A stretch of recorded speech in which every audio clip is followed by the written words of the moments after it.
Premium বায়োলজিওয়ালা চ্যানেলে তোমাদের class 10 এর যে গ্যাসের আচরণ চ্যাপ্টারটা শুরু করেছিলাম, আজ তার পরবর্তী ভিডিও নিয়ে চলে এসেছি। নেক্সট ভিডিওতে তোমাদের কাছে থাকছে বয়েলের সূত্র এবং বয়েলের সূত্রের ব্যাখ্যা এবং বয়েলের সূত্রে যেসব লেখচিত্রগুলো আছে সেগুলো আমরা জানবো। ঠিক আছে, তাহলে চলো শুরু করা যাক। গ্যাসের আচরণ চ্যাপ্টারের আজ বয়েলের সূত্র পড়বো আমরা। গ্যাসের আচরণ চ্যাপ্টারের বয়েলের সূত্র, গ্যাসের আচরণ এই চ্যাপ্টারটার বয়েলের সূত্র যেটা আছে, বয়েলের সূত্র সেটা আজকে আমরা পড়বো। তো বয়েলের সূত্র কি বলছে? রবার্ট বয়েল, বিজ্ঞানীর নাম রবার্ট বয়েল, তিনি স্থির উষ্ণতায়, একটা নির্দিষ্ট উষ্ণতায়, একটা নির্দিষ্ট ভরের গ্যাসের জন্য যে চাপের যে পরিবর্তন আয়তনের সাথে, সেই চাপের সাথে যে আয়তনের পরিবর্তন সংক্রান্ত একটা সূত্র দিয়েছিল, সেই সূত্রটাই বয়েলের সূত্র নামে পরিচিত। তো সেই বয়েলের সূত্রে তিনি কি বলেছিলেন, তার সূত্রে তিনি কি বলেছিলেন দেখা যাক। বলছে নির্দিষ্ট উষ্ণতায় বা অপরিবর্তিত উষ্ণতায় বলতে পারো, অর্থাৎ এখানে উষ্ণতাটা কি থাকছে? অপরিবর্তিত। স্থির উষ্ণতায়ও বলতে পারো, স্থির উষ্ণতায় বলাটাই ভালো হবে। স্থির উষ্ণতায় নির্দিষ্ট ভরের গ্যাসের আয়তন তার চাপের সঙ্গে ব্যস্তানুপাতে পরিবর্তিত হয়। চাপের সঙ্গে ব্যস্তানুপাতে পরিবর্তিত হয়।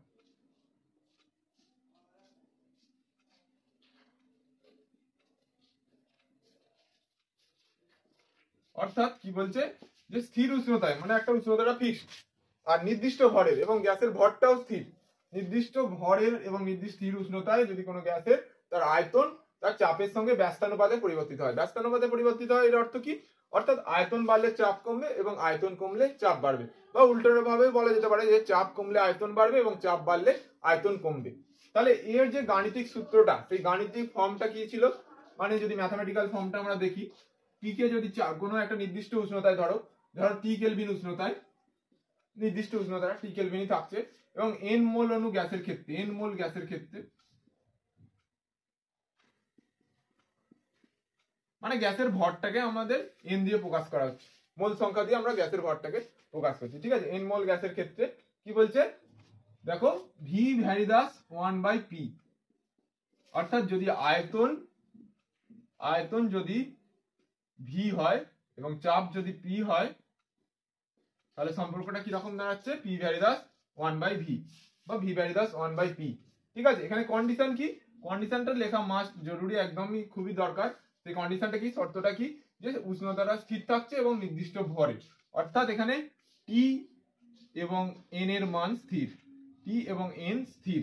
এন অর্থাৎ কি? গ্যাসের ভরও বলা যেতে পারে। এখানে বলা যেতে পারে যে গ্যাসের উষ্ণতা এবং ভর এই দুটো স্থির থাকছে, ভর অপরিবর্তিত।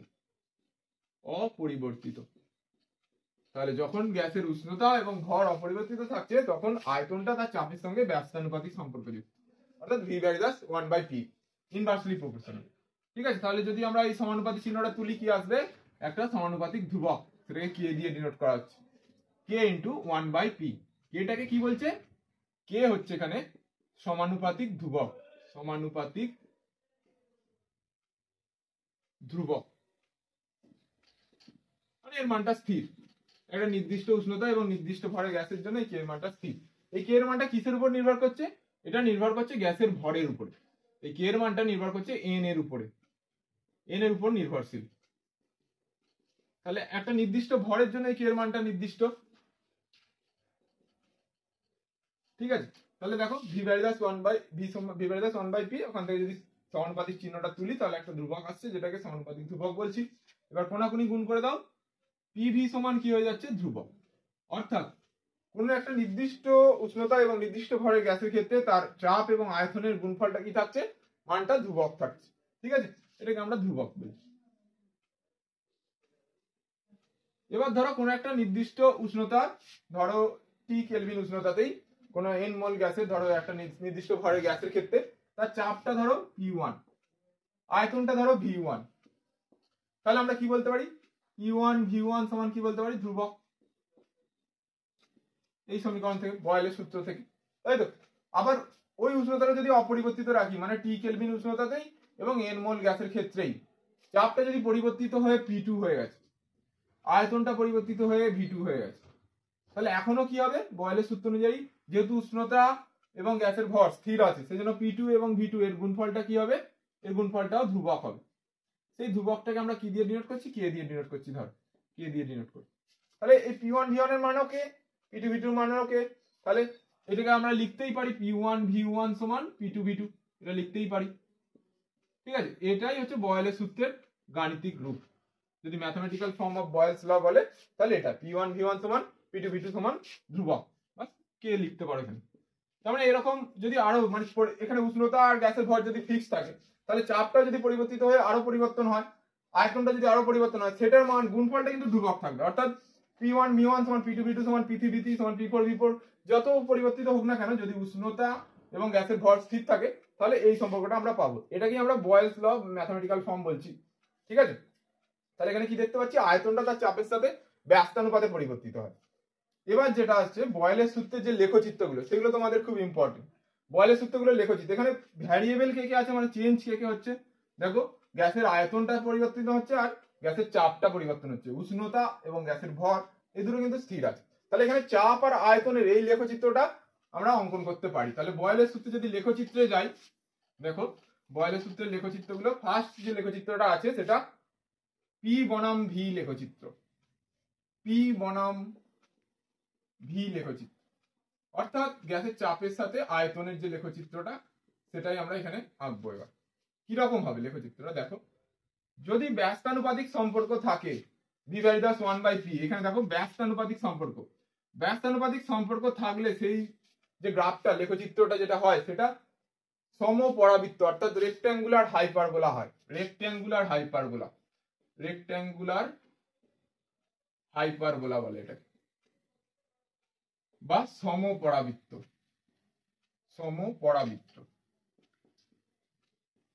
সেই সমপরাবৃত্ত গ্রাফটা কিরকম দেখতে হয় দেখো, যদি এদিকে আয়তনটাকে নিই V, আয়তন গ্যাসের আয়তনকে এদিকে নিলাম, আর এদিকে যদি চাপকে নিই P, তাহলে গ্রাফটা কিরকম আসবে? এদিকেও অসীমে ছেদ করবে মনে হচ্ছে, আর এদিকেও মনে হবে যেন অসীমে ছেদ করবে। ঠিক আছে, এই ধরনের গ্রাফটাকে আমরা সমপরাবৃত্ত বা রেক্ট্যাঙ্গুলার হাইপারবোলা বলি। P/V যদি গ্রাফটা টানি বয়েলের সূত্রের, শুধুমাত্র বয়েলের সূত্রের জন্য, যেখানে উষ্ণতাটা আর গ্যাসের ভরটা স্থির। ঠিক আছে, লেখচিত্র তাহলে এরকম আসবে, সমপরাবৃত্ত। এই ধরনের গ্রাফকে অ্যাসিম্পটোটিক কার্ভও বলা হয়। তোমরা ম্যাথমেটিক্সে জেনে থাকবে, ম্যাথমেটিক্সে অ্যাসিম্পটোটিক। অ্যাসিম্পটোটিক কেন বলছে? অ্যাসিম্পটোটিক বলছে এই কারণেই, যেটা অসীমে গিয়ে দেখো মিলছে, অসীমে গিয়ে মিলবে, মানে এখানে কোথাও এখানে টাচ করবে না, অসীমে গিয়ে মিলবে, এখানে কোথাও টাচ করবে না, অসীমে গিয়ে মিলবে। কারণ কি? ভি এর মান কখন 0 হবে? যদি পি এর মান অসীম হয়। পি এর মান অসীম হলে তবে ভি এর মান 0 হবে। তার মানে এই আয়তনের অক্ষটাকে ছেদ করবে গ্রাফটা কখন? যখন পি এর মান অসীম। বা চাপের অক্ষটাকে কখন ছেদ করবে? যখন ভি এর মান অসীম। ঠিক আছে, সেই জন্য এটা একদম এইদিকে ঠেকিয়ে দেবে না, সোজাভাবে একটু তুলে দেবে যেন সমান্তরাল মনে হয়, বা অসীমে গিয়ে ছেদ করবে না। ঠিক আছে, এই ধরনের কার্ভকে অ্যাসিম্পটোটিক কার্ভ বলা হয়। তাহলে এটা গেল রেক্ট্যাঙ্গুলার হাইপারবোলা বা সমপরাবৃত্ত, যেটা বয়েলের সূত্রে P বনাম V আমরা লেখচিত্র অঙ্কন করছি। এবার তোমাদের এরকমও কোশ্চেন আসে, এই লেখচিত্রে তোমাদের তিনটে দাগ টেনে দিল, এইভাবে তিনটে একই ধরনের সমপরাবৃত্ত এঁকে দিল। এটা তিনটে কেন করলো? ধরো তিনটে উষ্ণতায়, তিনটে আলাদা আলাদা উষ্ণতায়, একবার T1 উষ্ণতা ফিক্সড রেখেছিল, একবার T2 উষ্ণতা ফিক্সড রেখেছিল, একবার T3 উষ্ণতা ফিক্সড রেখেছিল। তার জন্য এরকম গ্রাফগুলো পেয়েছে। এবার আমাদের এখান থেকে কোশ্চেন দিয়ে দেয় যে T1, T2 আর T3 এই তিনটের মধ্যে কি সম্পর্ক আছে, মানে কোনটা বড় কোনটা ছোট, বা এদের মধ্যে সমান কিনা এরা, সেটা জানতে চায়। তাহলে এখান থেকে যদি দেখতে চাই আমরা T1টা বড় না T2টা বড় না T3টা বড়, তাহলে তার জন্য দেখতে গেলে আমাদের কি করতে হবে? যে কোনো একটাকে ধ্রুবক করে দিতে হবে, আমাকে চাপটাকে বা আয়তনটাকে কনস্ট্যান্ট করে দিতে হবে, যে কোনো একটা। আমরা যদি আয়তনটাকে ধ্রুবক করে দেখো, তাহলে আয়তনটাকে ধ্রুবক করলে আমাদের কি এই এক্স অ্যাক্সিসের মানটা একটা নির্দিষ্ট করে দিতে হবে। তাহলে ধরো আমরা এখান থেকে আয়তনটাকে নির্দিষ্ট করে দিলাম, সব গ্রাফগুলোর জন্যই আয়তনটা কি হয়ে গেল? ফিক্সড। সব গ্রাফগুলোর জন্যই আয়তনটা ফিক্সড হয়ে গেল, কিন্তু চাপের মানটা দেখো পরিবর্তনশীল। এই হাইটটা দেখো, প্রথম গ্রাফটার জন্য এই হাইটটা এটা, কারণ প্রথম গ্রাফটার চাপের মানটা কোনটা? এই অল্প একটুখানি। দ্বিতীয় গ্রাফটার ক্ষেত্রে চাপের মানটা কোনটা? একটু বেশি, এই হাইটটা। তৃতীয় গ্রাফটার ক্ষেত্রে চাপের মানটা কোনটা? এই হাইটটা, এটা আরেকটু বেশি। তাহলে দেখো আয়তনটা ফিক্সড, মানে নির্দিষ্ট আয়তনে। আমরা কি জানি গ্যাসের উষ্ণতা বাড়লে কি হয়, গতিশক্তি বাড়ে, এবং গতিশক্তি বাড়লে চাপও বাড়ে। তাহলে চাপ বেশি তার অর্থ কি, উষ্ণতাটা নিশ্চয়ই বেশি, কারণ আয়তন তো স্থির, একটা নির্দিষ্ট পাত্রের মধ্যে রেখেছি, নির্দিষ্ট পাত্রে রেখে উষ্ণতা বাড়াচ্ছি, তাহলে অণুগুলোর গতিশক্তি বাড়বে, চাপও বাড়বে। তার মানে চাপ বেশি মানে কি, তার উষ্ণতাটা বেশি। চাপ কম মানে তার উষ্ণতাটা কম। তাহলে এখানে T1 T2 T3 এর মধ্যে কি সম্পর্ক আসবে, T3 greater than T2 greater than T1। এটা তোমাদের অপশনে দিয়ে দেয়, বিভিন্ন রকম অপশন দিয়ে দেয় তোমাদের, তার মধ্যে এই অপশনটা রাইট হবে। ঠিক আছে, তাহলে গ্রাফটা বুঝতে পারলে, যেটা উপরের দিকে আছে সেইটার ক্ষেত্রে উষ্ণতাটা বেশি, উষ্ণতা বেশি আছে বলেই তার চাপ এবং আয়তনের মানটা বেশি হচ্ছে, বা একটা নির্দিষ্ট আয়তনে তার চাপের মানটা বেশি, বা একটা নির্দিষ্ট চাপে তার আয়তনের মানটা বেশি, উষ্ণতাটা বেশি আছে বলে। এটা গেল পি বনাম ভি লেখচিত্র। আরেকটা লেখচিত্র হয় যেটা হচ্ছে পিভি বনাম পি লেখচিত্র। পিভি বনাম পি লেখচিত্র। আমরা কি পেয়েছি বয়লের সূত্র থেকে, পিভি এই মানটা কি পেয়েছি, ধ্রুবক। তাহলে গ্রাফটা কিরকম হবে তোমরা নিশ্চয়ই বুঝতে পারছো, মানে চাপ যতই বাড়ুক না কেন আয়তনটা কমে গিয়ে সেই পিভির গুণফলটাকে কি করে দেবে, ধ্রুবক করে দেবে।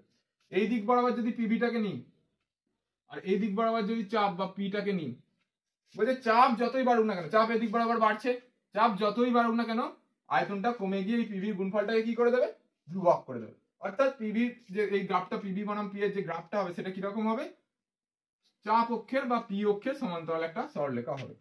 ঠিক আছে, কারণ পিভির মান কি, একটা নির্দিষ্ট চাপে পিভির মানটা কি ধ্রুবক, পি এর মানটা যতই বাড়ুক না কেন, পি এর মানটা যতই বাড়ুক না কেন ভি এর মানটা কমে গিয়ে ততই কি হয়ে যাবে, পিভি গুণফলটাকে ধ্রুবক করে দেবে। যেমন ধরো 2 × 5 = 10, এইটা কমে বেড়ে গিয়ে 5 হয়ে গেল, তাহলে এটা কমে গিয়ে আমাকে কত হতে হবে, 2 হতে হবে, তবে গুণফলটা 10 থাকবে।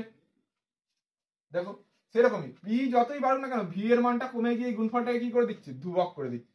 সেই জন্য এটা একটা চাপ অক্ষের একটা সমান্তরাল সরলরেখা হবে। এদিক বরাবর চাপ বাড়ছে কিন্তু এর গুণফলটা কি আছে, ধ্রুবক আছে। এবার এখানের ক্ষেত্রেও ওরকম দিয়ে দেয়, তিনটে উষ্ণতা দিয়ে দিল, তিনটে উষ্ণতায় আমার আলাদা আলাদা গ্রাফ এসছে, T1 T2 T3, তিনটে উষ্ণতার জন্য আলাদা আলাদা এসছে।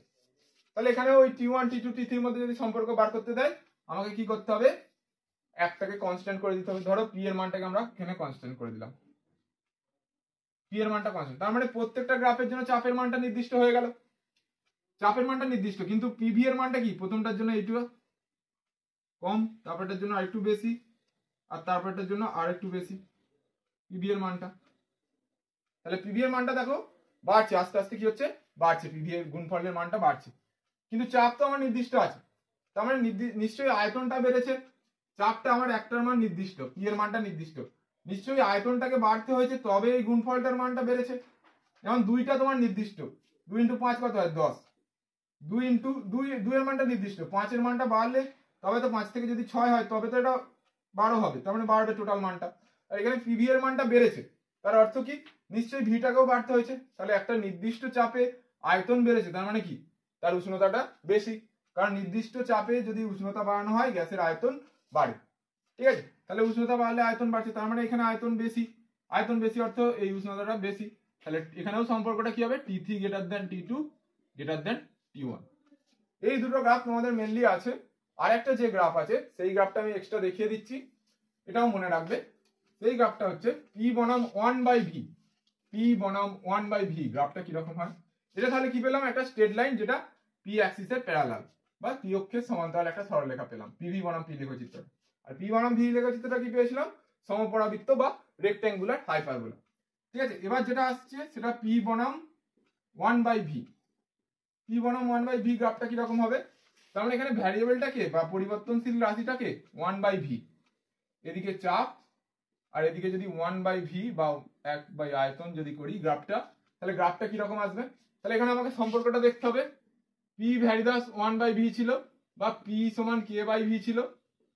যদি 1/v টাকে একটা নির্দিষ্ট রাশি ধরে নিই, 1/v টাকে ধরো একটা জেড ধরে নিলাম, তাহলে এদের সম্পর্কটা কি আসছে, P ভ্যারিদাস কি এসে যাবে, জেড এসে যাবে, তার মানে এখানে সমানুপাতিক সম্পর্ক।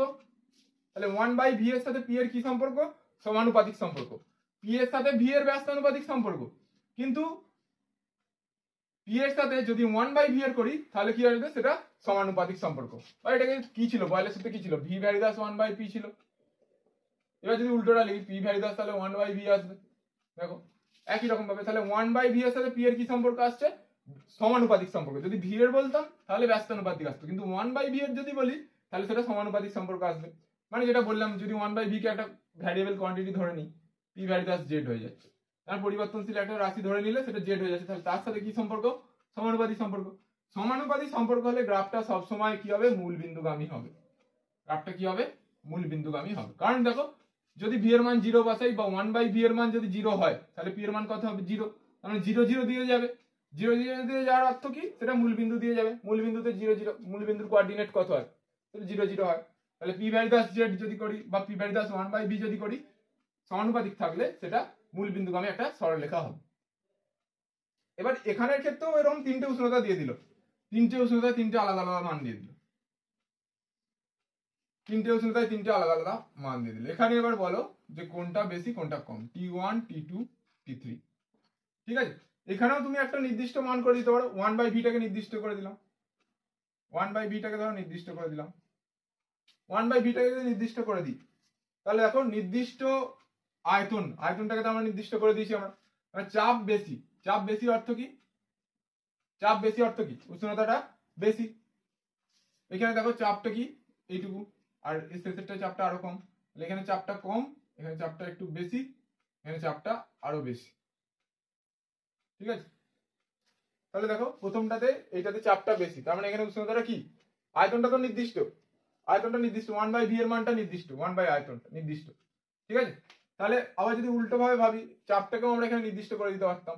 নির্দিষ্ট চাপে 1/, আয়তনটার মানটা কি হবে? তার মানে এখানে 1/, আয়তনটাকে নির্দিষ্ট করে দিয়েছি, তার মানে আয়তনের মানটা অ্যাকচুয়ালি নির্দিষ্ট। তাহলে চাপের মানটা বেশি, তার অর্থ কি?